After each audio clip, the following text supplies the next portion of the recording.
The signal came in at the edge of Korun space, and the watchman who caught it did not believe it at first.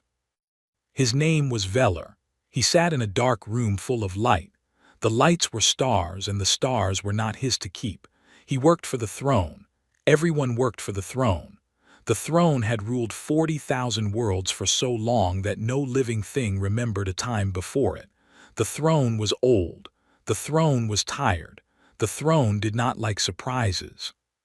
Veller was about to give it one. He leaned forward, the signal blinked.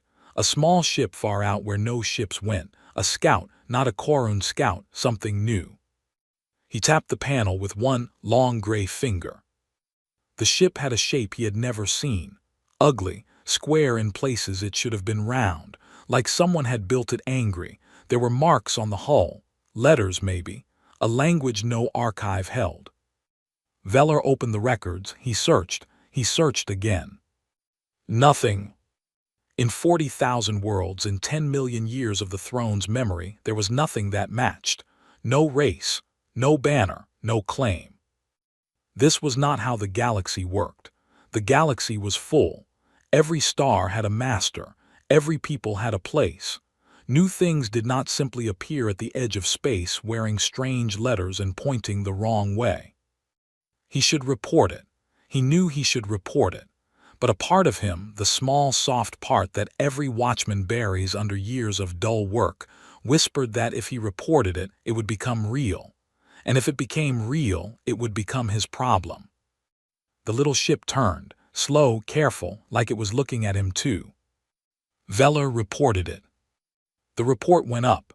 It went to his captain, and his captain sent it higher, and higher still, until it reached a room with no windows where the voices of the throne sat in a ring and decided the fate of worlds. There were 9 voices. They were the oldest minds of the oldest races, joined to the throne, fed by it, owned by it. They did not have names anymore. They had only purposes. The first voice spoke for war. The second spoke for trade. The third for fear, and so on down the ring. The first voice looked at the image of the little ugly ship. A scout, it said. Its voice was flat. Send a fleet, take it, find where it came from, burn that place. We do not allow new things. This was the way of the throne. It had always worked. A new race rose every few thousand years on some wet rock far from the center. The throne let them grow just enough to be interesting. Then it took them, made them servants or made them ash depending on its mood. There was no war in this. There was only correction, a weed pulled before it could seed. So the fleet went. It was not a large fleet. The throne did not waste large fleets on weeds. 12 ships, each one a city of metal, each one armed with weapons that could crack a world's crust and let the fire out. The crews aboard them were proud, in the dull way of soldiers who have never lost. They had been told they were going to correct a weed. They followed the little scout's trail back through the dark. The trail was strange. It bent. It doubled. It went the long way, around dead stars, through dust, as if the maker of it did not want to be followed and knew exactly how following worked. The fleet's navigators frowned at it but did not worry. A clever weed was still a weed. At the end of the trail was a single yellow star. Around the yellow star was a single blue world. The fleet stopped at the edge of the system and looked at the blue world, and the commander of the fleet, an old soldier named Drevis, felt the first cold finger of doubt touch the back of his neck. The world was loud. Not loud with weapons, loud with talk. The air around it crackled with signals, with voices, with 10,000 kinds of noise pouring up off the surface and out into space in every direction. The fleet's listeners caught fragments, music, arguments, numbers, pictures that moved, stories told in 100 tongues. This was not a quiet little weed world that did not know the galaxy was watching. This was a world that was shouting at the dark on purpose. "Scan it," Drevis said. They scanned it. The numbers came back, and the room got very quiet. The world was small, the race was young. By the throne's measure, they had only just learned to leave their own air. They had a few dozen tiny stations near their world, a handful of small colonies on the dead rock that circled it, nothing more. No empire, no fleet to speak of. A few thousand armed ships at most, and most of those were small, the kind a single family might fly. By every measure the throne used, this race was nothing. A weed indeed, younger and weaker than most. Drevis should have been relieved. He was not. Because the scans showed something else under the numbers. The world was covered in the marks of war. Old wars, recent wars, wars upon wars, layer over layer, going back as far as the scanners could read. This little race had been fighting since before it could speak, fighting itself, fighting its own world, fighting and learning and fighting again. And the weapons were the strange part. Most young races built one kind of weapon, the kind their world's chemistry made easy, and they stopped there until the throne came. This race had built everything: fire, poison, disease, things that split the smallest pieces of matter and let out the sun's own heart, things that could end their whole world 10 times over. They had built all of it. And they had not used it on each other, not all the way. They had come right up to the edge again and again, looked over and stepped back, held the means to die in their own hands for generations and chosen, each time by the thinnest margin, to live. Drevis did not understand what he was looking at, but something in him, the old soldier's part, the part that had kept him alive through 100 corrections, told him this was not a weed. This was something that had spent its whole short life learning one thing, better than any race the throne had ever pulled: how to survive. "Commander," said his second, "orders." Drevis looked at the blue world.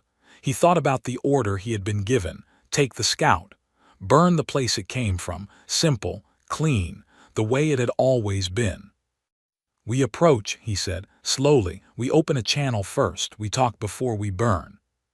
His second stared at him. "We do not talk to weeds." "We talk to this one," Drevis said. He did not know why he said it. Later, when he had time to think, he would decide it was the noise. A weed did not shout at the dark. A weed hid and hoped. This thing wanted to be heard.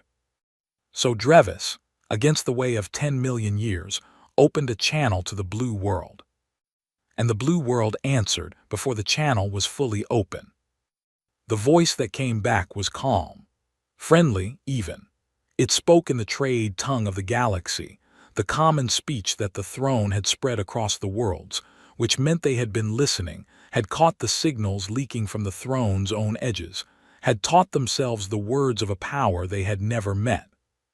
"Hello," the voice said. "We see you. Welcome. We've been wondering when someone would come." Drevis felt the cold finger press harder. "You knew we were coming," he said. "We hoped someone would," the voice said. "It gets lonely out here. We've been calling for a long time. You're the first to call back." There was no fear in the voice. There was no challenge in it either. It was the voice of someone opening a door to a stranger, curious, a little glad, completely unafraid. Drevis had corrected 40 worlds in his long life. He had heard 40 different kinds of fear: the proud kind, the begging kind, the silent kind. He knew fear the way a fisher knows water. He heard none of it. "You should be afraid," Drevis said. He did not mean it as a threat. He meant it as a true thing, almost a warning, almost a kindness. "We are the fleet of the throne. We have come to correct you. You are small. You have no army that could stand against even one of my ships. By the time your world finishes this conversation, it could already be over." There was a pause on the line. Then the voice laughed. Not a cruel laugh, a surprised one. The laugh of someone who has just realized the stranger at the door has badly misread the house. "Oh," the voice said. "Oh no, you think this is the army." Drevis said nothing. "Commander," the voice went on, gentle now, the way you speak to someone who is about to walk off a cliff they cannot see. "What you're looking at down here, all of this, the ships, the stations, the colonies, the few thousand armed crews you counted, I'm sure you counted them, you seem thorough. That's not an army. That's not even close. That's what we keep at home. That's the people who didn't want to leave. The room around Drevis had gone cold and still.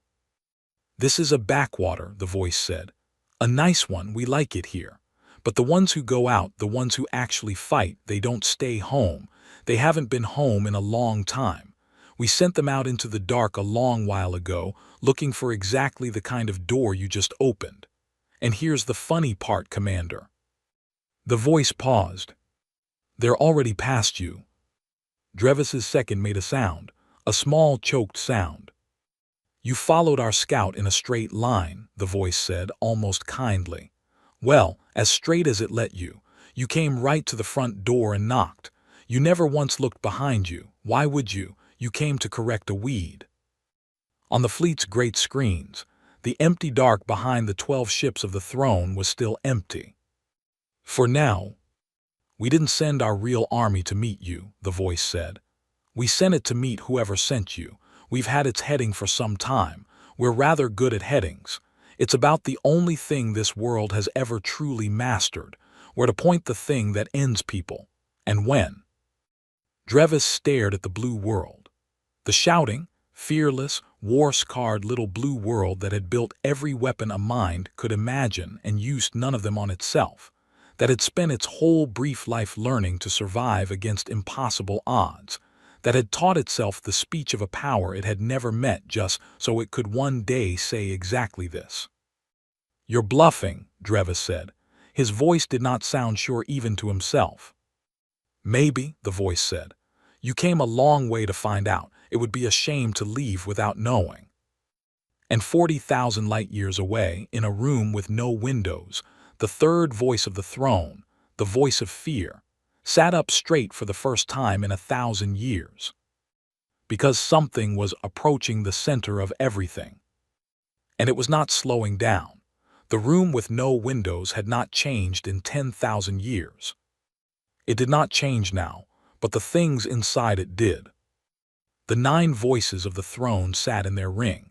They had sat in that ring through the fall of stars, through the slow death of races, through wars so old that their names had rotted out of memory.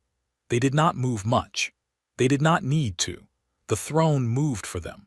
The throne reached across 40,000 worlds and did their will, and they sat in the dark and decided. Now the third voice spoke, and its voice shook. Something is coming, it said, from the edge from where the fleet went. The fleet sends word, the first voice asked. The first voice was war. It was not worried. It had never had reason to worry. No, said the third. The fleet sends nothing. The fleet has gone quiet. A pause moved around the ring. Quiet how? The first voice asked.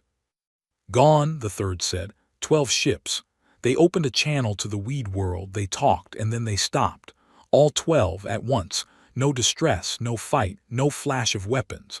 They were there and then they were not, the way a candle is there and then is not. The first voice considered this. It had lost ships before. War cost ships. This was nothing. Send more, it said. There is no more to send to them, the third said. Listen to me. Listen. The thing that took them is not at the weed world. The thing that took them is coming here, toward the center, toward us, and it is moving faster than anything has a right to move. The second voice, the voice of trade who measured all things in cost and gain, leaned into the dark. How fast, it said. The third voice told them. The room with no windows was silent. In a way, it had never been silent. Because the number was not possible. Nothing crossed the deep dark that fast. The throne's own ships, the fastest in all the worlds, took years to span the empire. The thing the third voice was tracking would cross that same distance in days. It had already crossed most of it. It had been moving while the fleet was still listening to the weed world's friendly little voice. It had been moving, perhaps, since long before the fleet ever set out. What is it? The first voice said, and for the first time in 10,000 years it was not giving an order. It was asking. I do not know, the third voice said. It does not match anything. It is not one ship. It is not a fleet. It is between.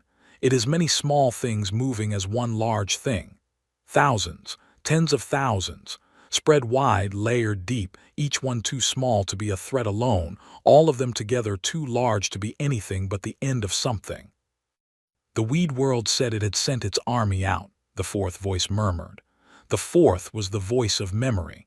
It remembered everything, even the things the others wished it would forget. The fleet's last words before they went quiet. The weed world said its real army was already past them, already on its way to whoever sent the fleet. The ring went still again. Whoever sent the fleet. That was them. That was the throne. The fleet had been sent by the first voice, on the order of the ring, in the name of the throne, from this room with no windows at the center of everything. The weed world had not aimed its army at the fleet. It had aimed it here. That cannot be, the first voice said. They did not know where we are. No one knows where we are. The center is hidden. It has been hidden since before your memory, fourth, and your memory is the oldest thing alive. They asked the fleet to talk before it burned them, the fourth voice said softly. And the fleet talked, and while it talked the weed world listened, not to the words, to the signal, to where the signal came from, to the path it traveled. They followed the order back up the chain the way you follow a thread back to the spool. They did not need to know where we are. They only needed us to speak to them once. The first voice did not answer. It opened a channel, the fourth voice went on, and now there was something almost like wonder in it. Your good commander Drevis. He did a kind thing, a strange thing, a thing the throne has never done. He talked to a weed before burning it, and in doing so he drew a line from the weed's front door straight back to this room. They have been climbing that line ever since. They are almost here. Across the empire, the throne began to wake. It had been a long time since the throne had truly woken. It did not need to. The worlds obeyed. The fleets patrolled. The corrections happened on schedule. The throne could sleep through all of it, a great slow mind dreaming its great slow dream of order without end. Now it woke, and the waking ran out across 40,000 worlds like a shudder. On 100 worlds at once, war fleets that had sat idle for centuries lit their engines. On 1,000 worlds, the servant traces who tended the throne's machines felt the floor tremble and looked up in fear. In the deep places where the throne kept the weapons it had taken from 100 murdered races, old terrors stirred and were aimed outward, into the dark, toward the thing that was coming. The throne had never been attacked. In 10 million years no one had ever come for the center. The center was the safe place. The center was the still point. The center was where the deciding happened, far from any danger, untouched, untouchable. The throne did not know how to be attacked. It had forgotten, if it ever knew, that being feared and being safe are not the same thing. It learned the difference quickly. The first of the small things arrived at the outer ring of the center's defenses, and the defenses, the great old guns that had not fired in living memory, swung to meet it. The small thing was not a ship. The defenses had been built to kill ships. This was smaller, a sliver of metal no longer than a body, carrying nothing but engine and one cold purpose. It did not dodge. It did not fight. It came straight on and the guns fired and they hit it, and it did not matter because behind it were 1,000 more exactly like it, and behind those 1,000 more. The center had built its defenses to stop an empire. To stop ships the size of cities, fleets the size of nations, the kind of enemy the throne could imagine. It had not built its defenses to stop a swarm. It had never imagined a swarm. Why would anyone build 10,000 tiny dying things and throw them all at once into the teeth of the guns? It was wasteful. It was crude. It was the act of a race that did not value the lives of its own machines, that built death cheap and threw it by the fistful, that had learned in the mud of its own endless wars that you do not need one perfect spear when you have 10,000 cheap ones and a reason to throw them all. The guns fired until they grew hot. They killed thousands. They could not kill enough. The swarm was not a thing you killed. It was a thing you survived or did not, and the center had never learned how to survive anything because nothing had ever threatened it. The small things slipped through. Not all. Not most. But enough. Enough slivercraft got past the great old guns and into the soft space behind them, where the worlds of the center sat fat and unguarded, never having needed guarding. And in the room with no windows, the third voice, the voice of fear, began to do the thing it had been built to do and had never truly done. It panicked. "Pull the fleets back," it said. "All of them, from every world, bring them here, bring everything here." "If we pull the fleets," the second voice said, "the worlds revolt. 40,000 worlds obey us because the fleets are there. Take the fleets away and the empire comes apart in a season." "The empire is already coming apart," the third voice screamed, and the sound of a voice screaming had never been heard in that room, and the others recoiled from it. "Look, look, they are inside the wall. We have no wall anymore. There is no center anymore. There is only us and them, and they are almost in the room." The first voice, the voice of war who had ordered the fleet sent, who had called the blue world a weed, spoke at last, and its voice was different now, smaller. "What do they want?" it said. It was a strange question for the voice of war to ask. War did not ask what enemies wanted. War only asked how to break them. But the first voice asked it because it had begun to understand, slowly, the way an old mind understands a new thing, that it did not know how to break this enemy. That this enemy might not break.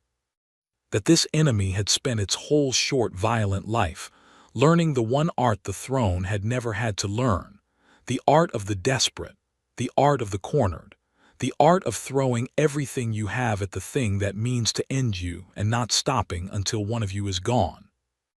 And far out in the dark, riding behind the swarm, came the answer. A signal. The same calm, friendly, fearless voice that had spoken to Drevis at the Blue World. It reached into the room with no windows, into the center of everything, into the ears of the 9 voices who had decided the fate of 40,000 worlds and had never once imagined their own. "Hello," the voice said. "We see you too now. We've been wanting to meet you for a very long time." The 9 voices listened. They could not help it. There was nothing else to do. "You sent 12 ships to correct us," the voice said. "We've corrected them instead. They're fine, by the way. Your commander Drevis is fine. He talked to us instead of burning us, and that turned out to be the smartest thing anyone in your whole empire has done in 10 million years. We don't kill people who talk." The voice paused. "We kill people who don't," it said. "And you've never once talked to anyone. You've only ever decided. We know. We followed the line back. We've seen what's at the end of it. We've seen this room. We know you're listening. So here's what's going to happen next, and I want you to understand that we're telling you because we'd genuinely rather you choose the easy way."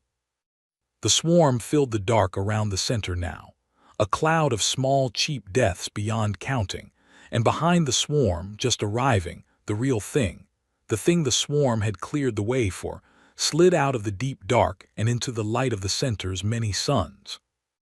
And the 9 voices of the throne saw the real army of the Blue World for the first time. And the third voice stopped screaming, because there are some things too large to scream at. It was not what they expected.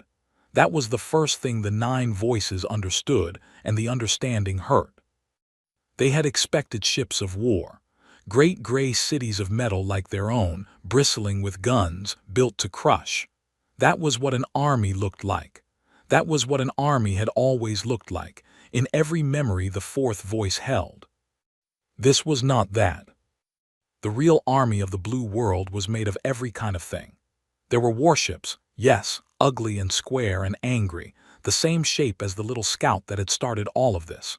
But around them, between them, ahead of them came everything else. Ships that carried other ships. Ships that built ships, machines that ate metal at one end and made weapons at the other, so that the army did not need to bring all it would use. It only needed to bring the means to make more. Ships that grew food. Ships that held thousands of the Blue World's people, whole families, the young and the old, because this was not a fleet sent out to fight a battle and come home. This was a people on the move. This was the Blue World's children who had gone into the dark long ago, looking for a door, carrying everything they would need to never come back, and now they had found the door, and they had brought their whole lives through it. They are not soldiers, the second voice said slowly. They are settlers, they are colonists, they have come to stay. They are both, the fourth voice said. That is the thing you do not understand, that none of us understand because we have never lived the way they have lived. To them there is no line between the soldier and the settler. The same hand that plants the field holds the weapon over the field. They learned it in their own mud, on their own world, fighting each other for 10,000 years over the same small patches of ground. They learned that the only land you keep is the land you can hold, and the only thing worth holding it for is the life you build on it. They do not send armies. They send themselves, all of themselves, and they do not stop. The first voice, the voice of war, watched the army come, and felt something it had no name for because it had never needed one.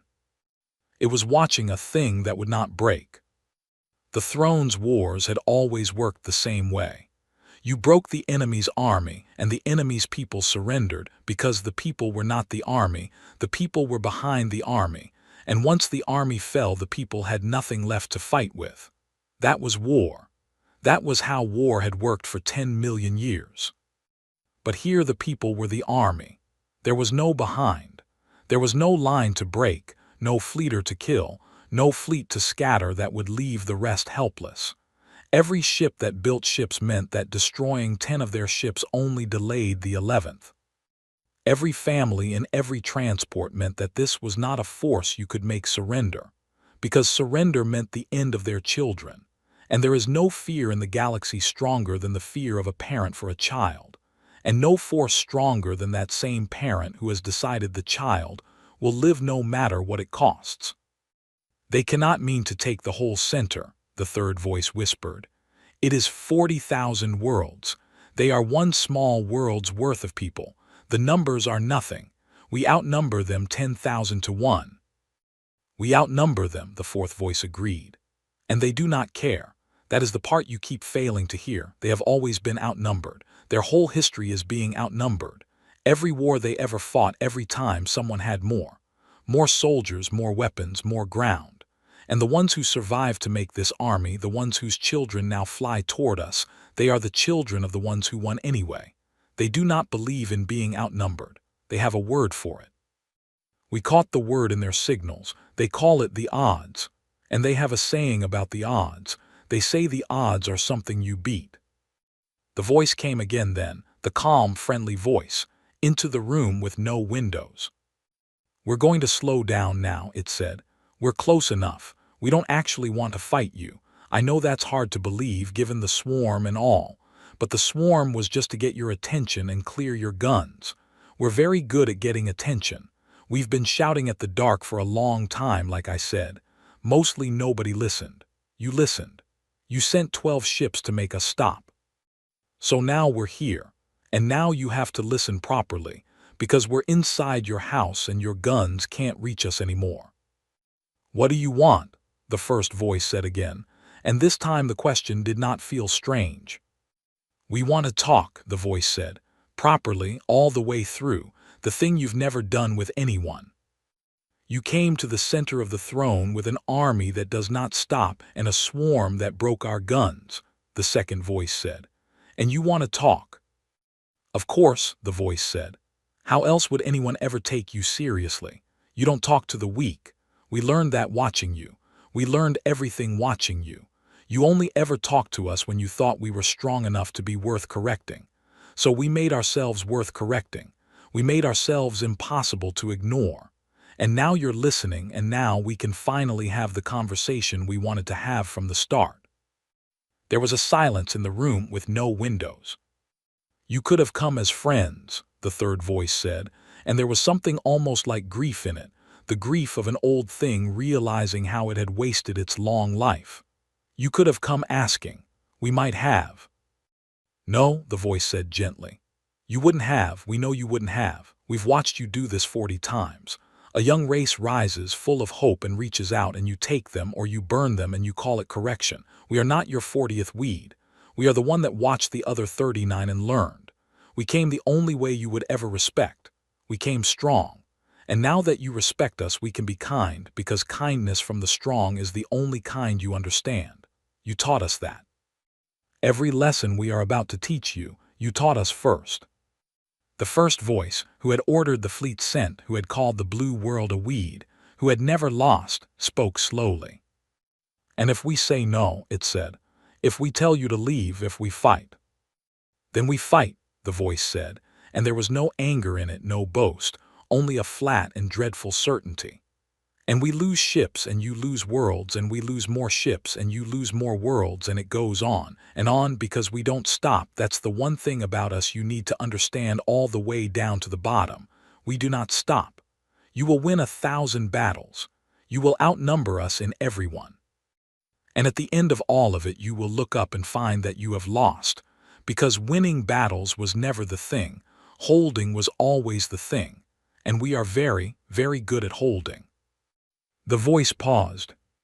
But we'd rather talk, it said. We came all this way to talk, so let's talk.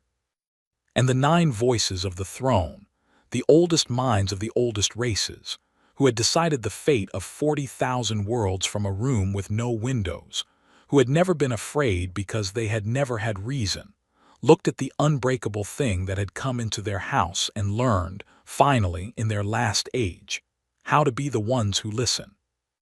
Far out at the edge of the empire, on the blue world, an old woman sat in a small room and watched the same signals everyone watched.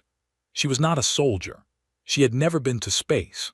Her children were out there in the army in the dark, at the center of everything, and she had not heard their voices in 20 years since they had gone, since the whole world had pooled its strength and emptied its bravest and best into the great long throw at the heart of the power that ruled the stars. She had been a girl when they left. She was old now. She had spent her whole life not knowing if the throw had landed, if her children lived, if the great gamble of her whole world's history had worked, or had simply scattered her people's blood across the dark for nothing. Now the signal came back down the long line, the same line her children had climbed, and it carried a single word, the word the whole world had been waiting 20 years to hear, the word that meant the door was open and held in theirs. The word was through. The old woman put her face in her hands. She did not cry the way you cry for grief. She cried the way you cry when a thing you gave your whole life to and had no right to expect would ever come true, comes true anyway against the odds, the way the odds are meant to be beaten. Her children had reached the center, and the center had listened. In the room with no windows, the first voice spoke, and its voice was the voice of a thing learning to bend after 10 million years of standing straight. Tell us, it said, what you would have us hear. And the calm, friendly, fearless voice of the blue world's children, who had come all this way to talk, began at last to talk. It was not a list of demands. The voices had braced for demands. They knew demands. Demands they could refuse or grant or pretend to grant. This was not that. It was a question. How long, the voice said, since any of you wanted anything, truly wanted it, not order, not obedience, not the empire ticking along the way it always has, something for yourselves, something you'd cross the dark for, something you'd throw everything at and not stop. The room with no windows was silent, because not one of the 9 voices could remember. And in that silence, the first true crack ran through the throne, not from any weapon, not from the swarm or the unbreakable army, but from a question, asked kindly, by a people who had wanted something so badly they had thrown their own children into the dark to reach it. The throne had ruled 40,000 worlds for 10 million years. It had not wanted anything in all that time. The blue world had wanted, and the wanting had carried it to the center of everything. The voices began, slowly, terribly, to understand which of them was actually strong. The talking went on for 9 days. The voices had thought it would be quick. Everything the throne did was quick, in its way, because there was never any doubt about the outcome. The throne decided, and the thing was done. There had been no real conversation in 10 million years, only commands going down and obedience coming up. This was different. This went back and forth. The blue world's people asked, and the voices answered, and the answers led to more questions, and slowly, painfully, like an old joint being worked after long stillness, the throne began to remember how to think instead of only how to decide. The one who spoke for the blue world had a name. The voices had not expected that either. Their own kind had given up names long ago, traded them for purposes. The blue world speaker kept hers. It was Mara. She was not the leader of the army, because the army did not have a leader the way the throne understood leaders. The army made its choices together, in councils, in arguments, in the loud and messy way the blue world did everything. Mara was only the voice they had chosen to send up the line, because she was good at being heard, and because she was not afraid. "You keep asking why we don't just take it," Mara said on the fourth day. "Why we don't seize the center, throw you out, sit in your room and rule the way you ruled. You keep waiting for that. You think that's what strength is for, to take the high seat." "It is what strength has always been for," the first voice said. "That's why you're dying," Mara said, not cruelly, the way a doctor names an illness. "You sat in the high seat so long you forgot there was anything else to do up there. You stopped wanting. A thing that stops wanting stops living. It just takes a long time to notice. 10 million years in your case. You've been dead for most of them. You just had too many worlds holding up the body." The fourth voice, the voice of memory, stirred. "Then what would you have us do?" it said.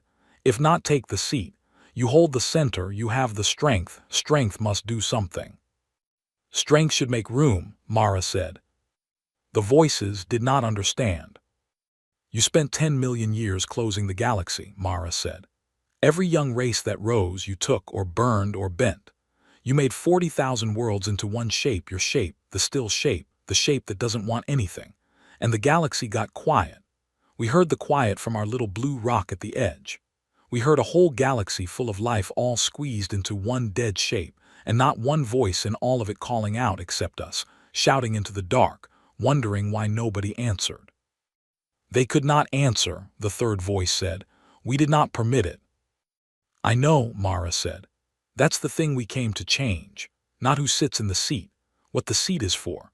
We didn't cross the dark to rule 40,000 worlds. We've got our hands full ruling one badly, the way everybody rules everything badly with a lot of arguing. We came to open the galaxy back up. To make room. To let all those worlds you flatten stand up again and want things and shout into the dark and finally have somebody shout back."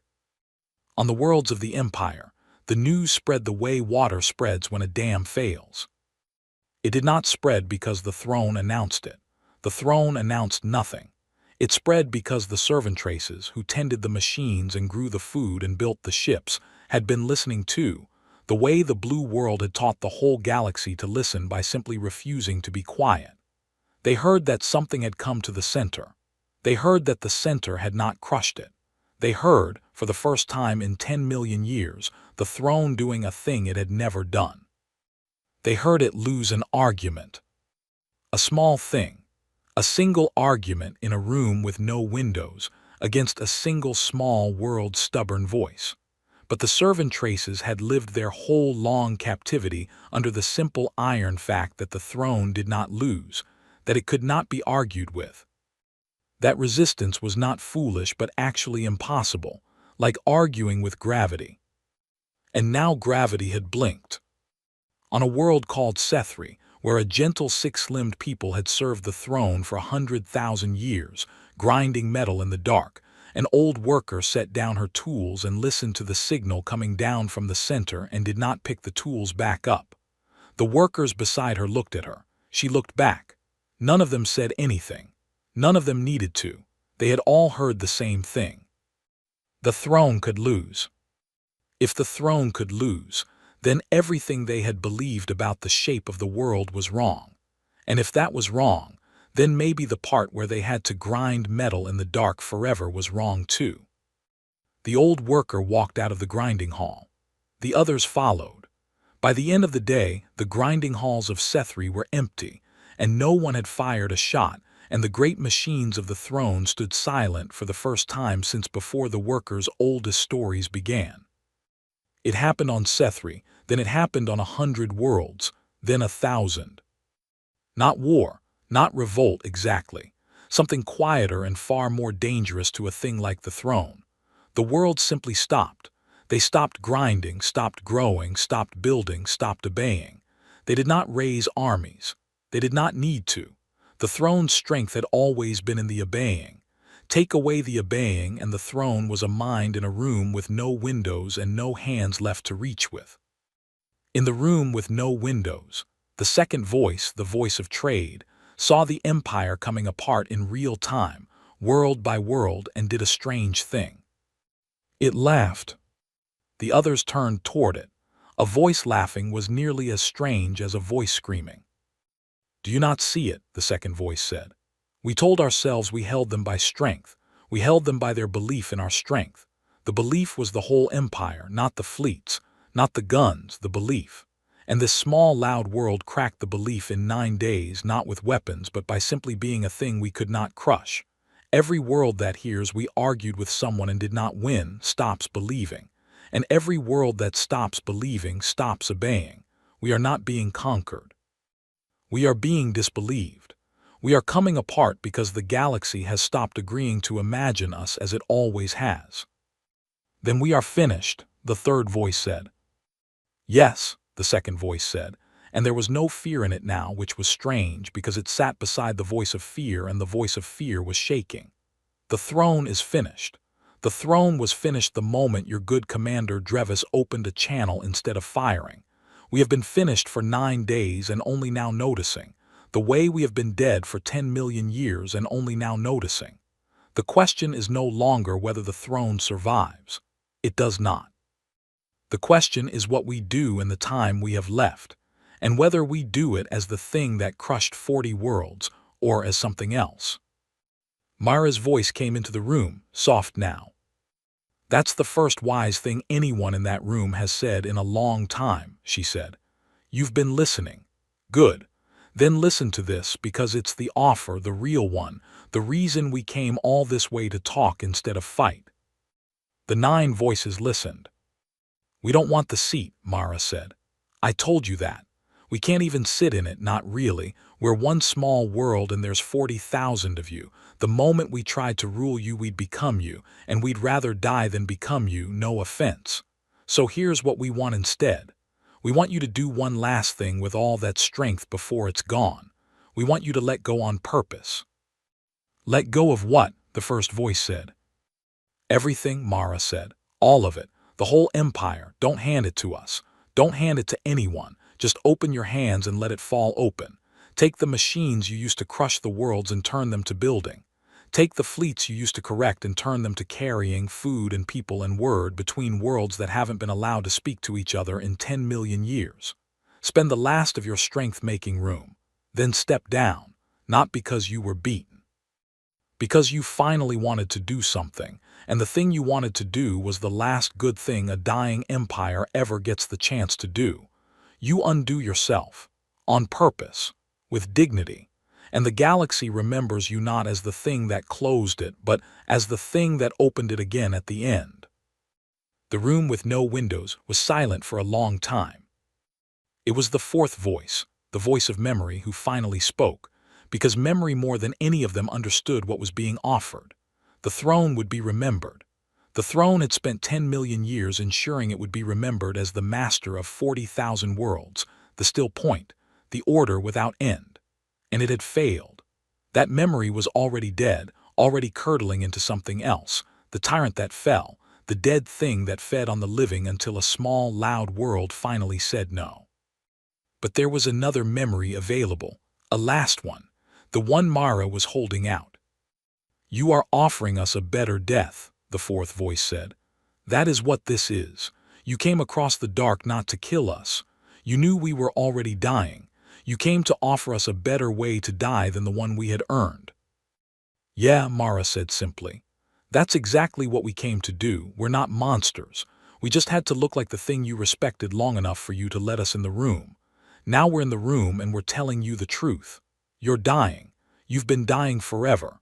You can die as the thing the whole galaxy spits on, the tyrant that finally fell, or you can die as the thing that, at the very end, with the last of itself, chose to open its hands. Your call. We can't make you. We never could make you do anything, not really. That's the secret. Nobody can make anybody do anything. They just have to believe they can. You believed it about 40,000 worlds for 10 million years. Now stop believing it about yourselves. You get to choose what you are at the end. Almost nobody gets that. We're giving it to you. And in the room with no windows, the 9 voices of the throne, the oldest minds of the oldest races, who had never chosen anything because choosing means there is more than one path and they had only ever seen one, looked for the first time at 2 paths, and understood that they were free, and had always been free, and had thrown that freedom away 10 million years ago and called it order. They had wanted nothing for so long. Now, at the end, with the galaxy coming apart around them and a small, loud world holding the door open, they found, deep in the old dead place where wanting used to live, that they wanted one thing after all. They wanted to be remembered well. It was a small want, a vain one maybe, but it was a want, the first in 10 million years, and it was enough. Tell us how, the first voice said. Tell us how to open our hands. And Mara, the voice of the small, loud world that had crossed the dark, began to teach the throne how to let go. It took longer to take an empire apart with care than it had taken to build one with cruelty. That surprised everyone. It should not have. Cruelty is fast. You break a thing and it stays broken. Care is slow. You have to put each piece down gently in a place where it can stand on its own and check that it will not fall the moment you turn away. The throne had crushed 40,000 worlds in 10 million years. It would take 100 years to set them free without letting them shatter. The throne spent those 100 years. It was the last thing it ever did, and it did it well. The fleets that had patrolled the worlds to keep them obeying turned to carrying instead. They carried food to worlds that had only ever grown one crop, the crop the throne demanded, and now found themselves free and hungry and not knowing how to feed themselves. They carried teachers between worlds that had forgotten how to speak to one another. They carried, most of all, word. The simple word that the galaxy was opening, that the silence was ending, that any world that had a voice could now use it and be answered. The great machines that had built warships turned to building other things. Ships that carried people who wanted to see worlds their grandparents had only heard of in forbidden stories. Stations where the freed races could meet and argue and trade and fall in love, and have all the loud, messy arguments that the blue world had taught the galaxy were the sound of a thing being alive. And the blue world's army, the unbreakable thing that did not stop, stopped. It did not conquer. It did not rule. It did the thing Mara had promised, which was the strangest thing of all to the watching galaxy. It helped. It used its building ships to build, its growing ships to grow, its strength to hold doors open rather than to break them down. The families that had crossed the dark spread out across the freed worlds, not as masters, just as neighbors, the loud, argumentative neighbors who would not stop talking and would not stop wanting, and slowly, by sheer stubborn example, taught a galaxy that had forgotten how to want again. On the world called Sethri, where the gentle six-limbed people had walked out of the grinding halls, the old worker who had set down her tools first lived to see something she had no word for because her people had never had one. She lived to see her grandchildren choose what to do with a day, choose what to make, choose where to go, small choices, the smallest choices, the kind the blue world's children made 1,000 times a day without thinking. To the old worker, they were the largest things in the universe, and she watched her grandchildren make them, and she wept the way you weep when a thing you never dared hope for arrives anyway. Commander Drevis, who had opened the channel, who had talked to a weed instead of burning it, lived a long time too. The blue world had kept its word. He was fine, more than fine. He became, in his old age, a kind of teacher, going from world to world to tell the story of the day he broke 10 million years of habit by simply choosing to talk first. Young races, newly freed, hungry to understand how the long silence had broken, would gather to hear him. "Why did you do it?" they always asked. "You were sent to burn them, you had the order, why did you talk?" And Drevis, who had thought about it for the rest of his life and never been fully sure, would give the only answer he had. "Because they were shouting," he would say. "The whole galaxy was quiet and they were shouting into the dark, and I had spent my whole life in the quiet, and I was so tired of it that when I finally heard a voice that wasn't afraid, I wanted to hear what it had to say. That's all. That's the whole reason the galaxy is free." One tired old soldier wanted to hear a voice. You'd think it would take more than that. It never does. It only ever takes one person, somewhere in the chain, choosing to listen instead of to crush. The 9 voices of the throne lived to see most of the 100 years. They did not live to see all of them. A mind that has been dying for 10 million years cannot be kept alive forever, even by a sudden late discovery of the will to live. One by one, as their work finished, as the worlds they had set free learned to stand, the voices let themselves go. They had wanted one thing at the end, to be remembered well, and they had earned it, and a thing that has earned the only thing it ever wanted does not need to hold on. The third voice went first, the voice of fear, which had panicked when the swarm broke the guns and had screamed in a room where no one had ever screamed. It went quietly in the end, all its fear spent, having learned the thing that fear exists to teach and is so rarely allowed to teach, which is that the thing you are afraid of is sometimes the thing that saves you. The first voice went last, the voice of war, which had called the blue world a weed and sent 12 ships to correct it. It held on the longest because it had the most to undo, and it would not let itself go until the last fleet it had ever commanded had finished carrying the last load of food to the last hungry world. Then its strength finally spent on building instead of breaking. It spoke one last time, to Mara, who had stayed in contact across all the long years, who had become something like a friend to the dying thing she had come across the dark to unmake.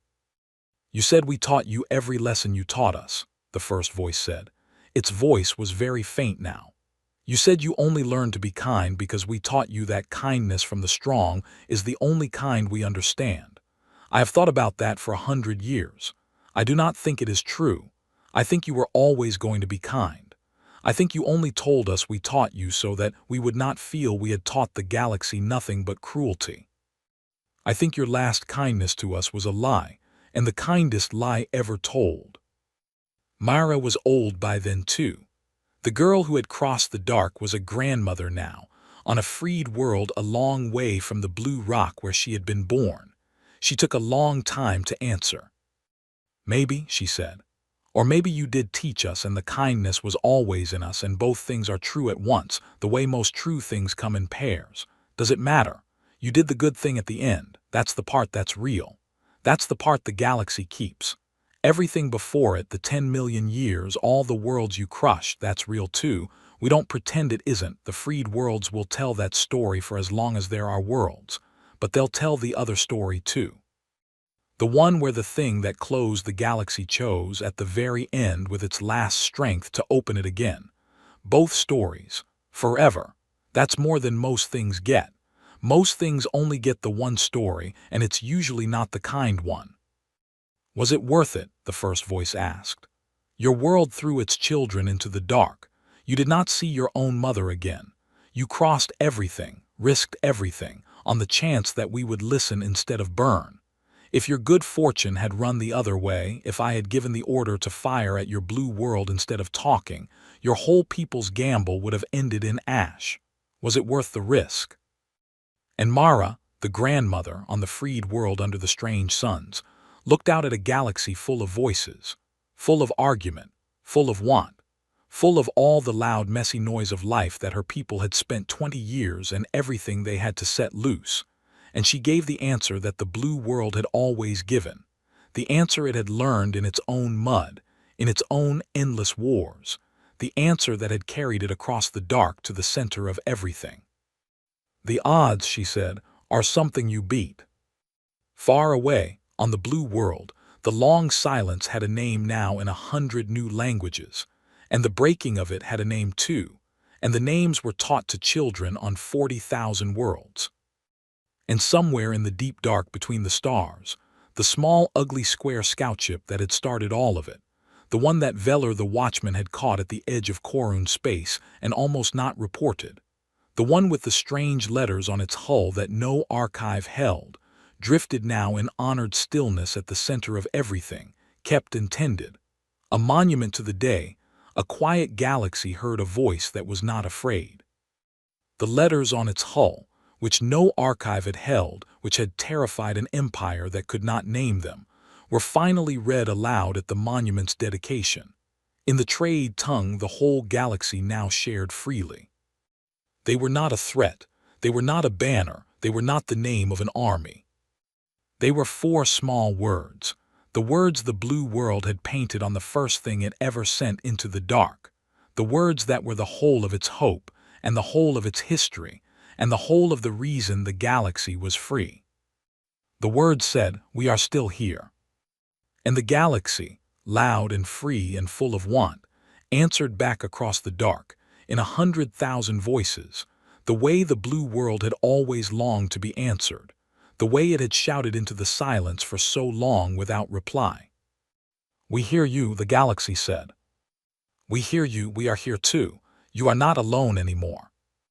And the small ship drifted, and the suns of the center burned, and the empire that had terrified everyone was gone, and the thing that had replaced it had no throne and no master and no still point, only 40,000 worlds full of voices, all of them talking at once, all of them alive, all of them at last unafraid.